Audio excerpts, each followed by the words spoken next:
Hello, everyone, and welcome to Synapse NG, the platform where we spotlight diverse voices and actively foster collaborations across science, policy, innovation, and society.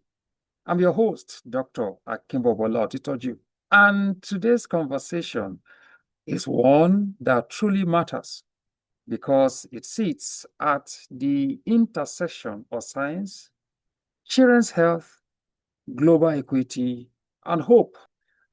When we talk about cancer, we often think of adults, but today we are shining a light on a group that deserves even more attention: children battling brain tumors, and the scientists working tirelessly behind the scenes to give them better outcomes and brighter futures. Our guest today is a remarkable biomedical scientist, educator, and global health advocate, Dr. Adedoyin Adefisan-Adeoye is a biomedical scientist and lecturer at Dominion University, Ibadan, and currently a postdoctoral researcher in the United States, where her work focuses on pediatric uh, brain tumors, particularly medulloblastoma, one of the most aggressive brain cancers in children. Her research journey spans cancer biology, toxicology, nanotechnology, and translational medicine, with publications in respected international journals. Beyond the lab, she is deeply committed to mentorship, teaching, and building scientific capacity, especially in resource-limited settings. Her excellence has been recognized through several competitive awards, including grants from the American College of Toxicology, the European Association for Cancer Research, and the University of Ibadan, among others. Dr. Adedoyin, it's a pleasure to have All you right. on Synapse NG today. Welcome Thank to the you, show. Dr. All right. Thank you, Dr. Hakim Bobola, for having me here. It's my pleasure to be here. Thanks so much for the invite. All right, so let's begin this way. Let's start from the heart of your work, pediatric brain tumors. It can sound frightening to many people. In simple terms, what drew you to study conditions like medulloblastoma, and why should everyday people care about this research? Okay, so what actually drew me to pediatric brain tumor actually began during my PhD research work. I worked on breast cancer research, and during my findings, I observed that cancerous mammary cells could migrate to distant sites like the neck region and as well as the brain. So, including other organ sites. So that discovery alone shifted my thinking a bit away from breast cancer research. And because once cancer reaches the brain, the consequences are often devastating. And when I learned that in children, brain tumors like medulloblastoma arise during development, at least it's different from the normal brain tumors that occurs um, in adults. So, and I realized this wasn't just about cancer survival. So it's about a child's entire life trajectory. So every day people should care because pediatric brain tumors don't just threaten life, like they just they don't just threaten the children's survival, they affect their learning, their movement, their personality, as well as their independence. So even children who survive often live with long life consequences. So research um, in this space, like in this area, is about giving children not just life, but a future with quality, dignity, as well as an opportunity to live and enjoy life. Thank you, Doc, for that response. Now, children aren't just small adults. What makes pediatric brain tumors especially challenging to treat compared to adult cancers, and how does this reality shape how you approach your research? All right. Thank you for the question. Pediatric brain tumors are uniquely challenging because they developed in a brain that is still forming. Like, why even in pregnancy, they are still developing. It takes like about a few weeks before the development uh, of the brain happen, before the delivery. And so treatment that may be tolerable in adults, like radiations or probably aggressive chemotherapy, can permanently disrupt a child's cognitive, emotional, as well as their physical development. So this reality deeply shapes how I approach my research. And I'm not wholly asking, does this kill their tumor, if the radiation will kill the tumor, or if the chemotherapy will kill the tumor, but also what does this mean for the child of 10, 20, or 40 years from now? And it forces us to prioritize like precision, safety, and the long-term outcomes alongside their survival. Right? Your scientific journey has crossed continents from Nigeria to the United States. How did your early research training in Nigeria prepare you for the specialized work you now do in pediatric neuro-oncology? So my training in Nigeria shaped me profoundly, and working in resource limited environment taught me creativity, resilience, persistence, consistency, as well as problem solving at the barest minimum, like at fundamental level.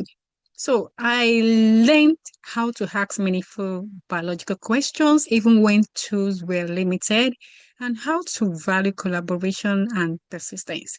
And that foundation alone prepared me well for specialized research in the United States here, because science at its core is about thinking critically and adapting. It also gave me a strong sense of purpose, knowing that the work I do has the potential to impact not just well-funded system, but also global health broadly. Awesome. Thank you. Thank you for that clarification and response. Now, to my next question. You have worked across natural compounds, toxicology, nanotechnology, and now brain tumors.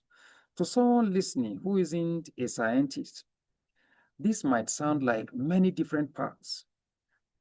So, how do these areas come together into one clear scientific vision for you? Right. Thank you for the question. Well, to me, it's a one continuous story. Like I started with natural compounds, and this has taught me how biology responds to complex chemical signals. And as a toxicologist, I was trained to think deeply about safety and dose, as well as using precision nanotechnology to deliver treatments exactly where they are needed. So now, talking about pediatric brain tumors, all of that comes together.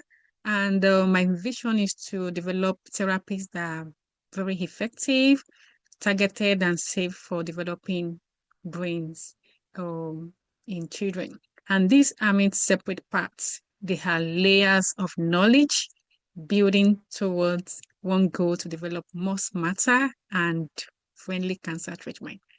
Thank you. Thank you, Dr. Adefisan-Adeoye, for that response. You are currently focused on medulloblastoma, one of the most aggressive childhood brain tumors. Can you tell us about the progress your team is making right now and the major challenges that still stand in the way of translating research into real-world treatments? Um, my work is focused on understanding how transcriptional and epigenetic regulation drives tumor aggressiveness, particularly in group 4 medulloblastoma. And we are trying to identify protein interaction networks and regulatory vulnerabilities that could be targeted more precisely than current therapies. And the biggest challenging is translation, moving from molecular discovery to treatments that work safely in children, and also bridging the gap that requires vigorous validation, collaboration, and as well as timing. So, but each step brings us closer to developing therapies that are more personalized and less damaging to children. All right. Thank you, Doc, and wishing your team brilliant success.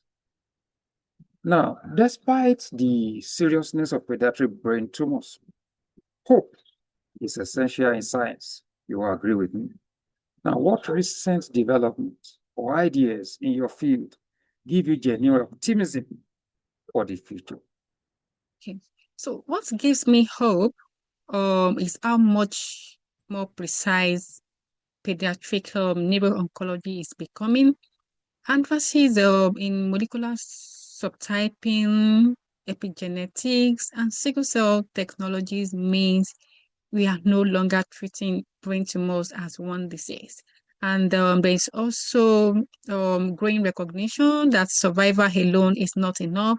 And the field is now actively prioritizing survivorship, quality of life, and long-term outcomes. And that has shift incredibly encouraging as well. Hey, that's great. Now, your work places strong emphasis on safer, more targeted treatments. Your work places strong emphasis on safer, more targeted treatments. Why is reducing long-term side effects just as important as eliminating the tumor itself when treating children? Okay, so in children, the brain is still writing its stories. Like they keeps developing till they get to a particular age, and a cure that leaves a child unable to learn, communicate, or live independently is not a complete treatment victory.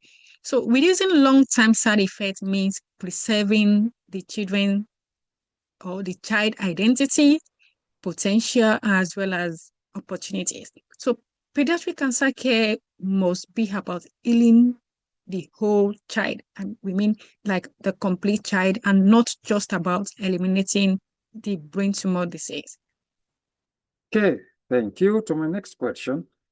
Your work has earned you several prestigious international awards and research grants. I must congratulate you on all of these accolades. Now, looking back, which recognition felt like a real turning point for you?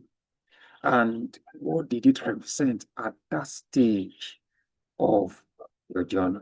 Right, thank you for that question. Well, receiving international recognition through competitive travel grants and research awards, such as starting from the European Association for Cancer Research and the American College of Toxicology, was actually a very like a turning point for me for my research. And these awards, for the first time, affirmed that my work was relevant beyond my immediate environment in Africa, which means a lot to me as a scientist. And that also gave me confidence to pursue both transitioning and including moving into pediatric brain tumor research, and also reinforced my belief that my scientific voice matters and on a global stage, which is a very, very like encouraging thing for me. Behind every award is persistence that people don't always see. Can you share a moment when the journey felt overwhelming and what helped you push through? Hmm. Well, a difficult moment and what kept me going. All right. One of the hardest moments was navigating major research transitions across disciplines, like transitioning from breast cancer research to brain cancer research.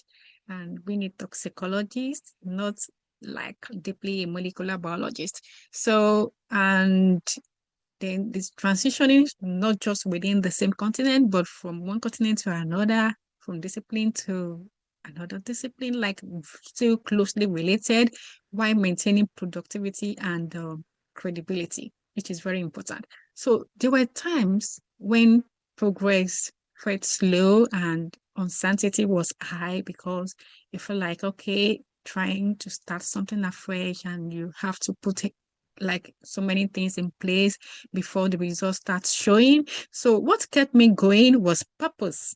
Yeah, purpose. Remembering why the research matters because right from the scratch, right from onset, I love research. My flair for research is very high.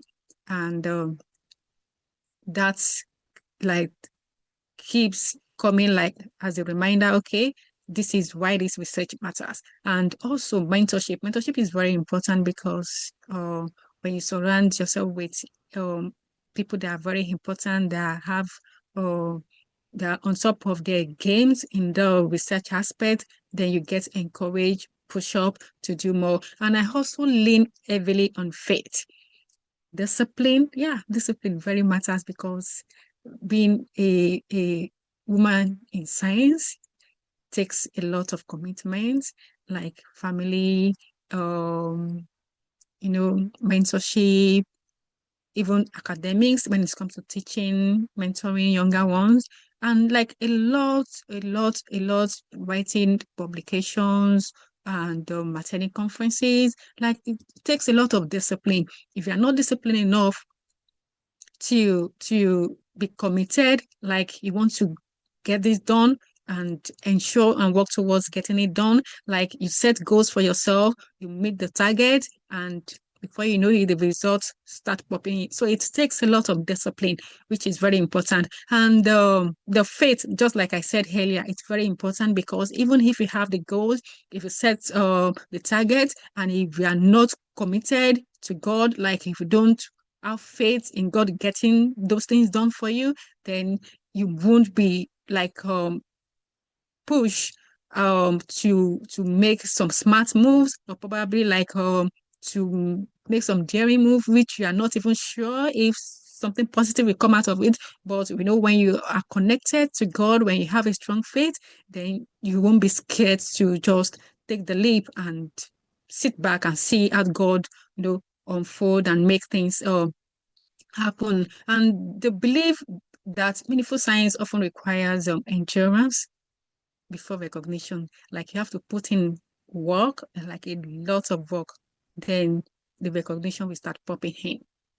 Had such a wonderful time. However, I still have two more questions for you, Dr. Adedoyin.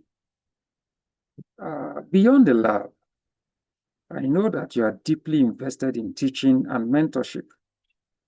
What gaps do you see in how young scientists, especially in Africa, are trained, and how can institutions do better? Well, um, one major gap in training young scientists is exposure. Yeah, exposure and early access to hands-on research, mentorship. It's very important, mentorship, and also global scientific network. So many talented students lack guidance on navigating scientific careers beyond their coursework. And it's my advice to young scientists out there to like connect, reach out to people like the senior colleagues or probably advisors or supervisors that have trained them before, or even people that they admire from afar, like that have trained them or they've heard about or they've seen their work everywhere. And also the institution can also help by investing in mentorship program for young scientists, encouraging international collaborations and research infrastructure that allows young scientists to dream beyond the limitations. Thank you, Doc. Now, finally, speaking directly to students and early career scientists watching Synapse NG today, especially those who are interested in cancer or brain research, but feeling intimidated, what would you give them to start, stay focused, and believe in their potential? All right. My advice to students intimidated by cancer, well, my advice is that start with curiosity, not fear. And no one begins as an expert. Get a mentor, build strong fundamentals, and allow yourself to grow step by step. Yeah. Cancer research needs diverse perspectives like biologists, engineers, data scientists, clinicians, toxicologists, like much more, but fail to mention. So your background is not a limitation. It may be exactly what the field needs.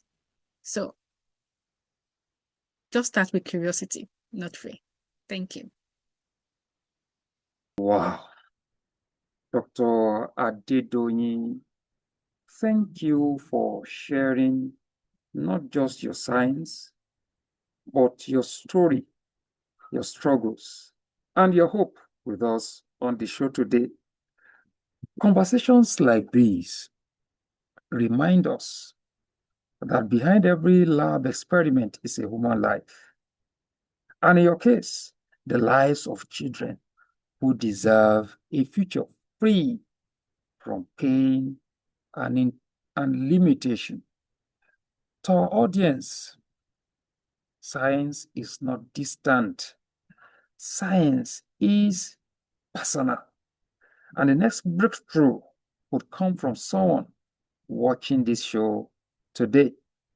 If you enjoyed this episode, don't forget to follow, share, and engage with us on our platforms. Let's continue to spotlight diverse voices and foster collaborations that truly matter. I am Dr. Akimbobola Otitoju, and this has been Synapse NG. Until next time, keep thinking, keep questioning, and keep connecting. Bye for now.